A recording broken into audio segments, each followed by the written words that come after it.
Important Home Office immigration updates regarding asylum seekers, graduate children born in the United Kingdom, and those applicants on the bill.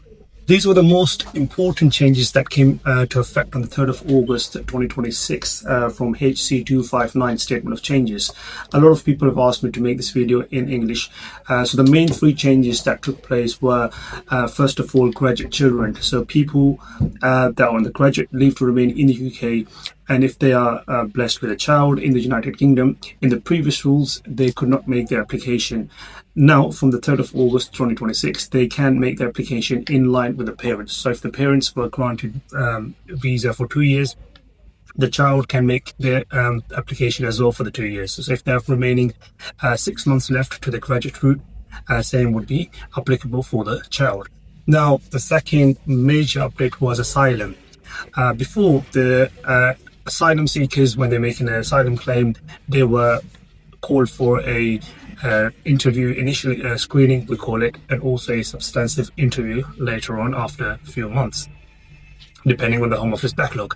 The Home Office have now changed that to one major interview. So when you make a claim, the Home Office would ask you all the relevant questions there and then, and if they deem that you have no merits in your asylum claim, they would not basically call you for a second interview, and they will decide your application straight away.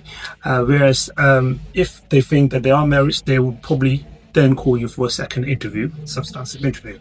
The third major change was, and that's the biggest change out of three, was the bill. So back in the days before the 3rd of August, anyone on bill could not make an application under the point-based system, i.e. student, work, studies, all of those tier applications, tier 1, 2, 3, 4, 5. Now, from the 3rd of August, if you are on a bill and you were refused your FLR, for example, a lot of people made an application for to buy some time, bridging application, the Home Office would consider your application if that was made within the 14 days. So that's a very good news.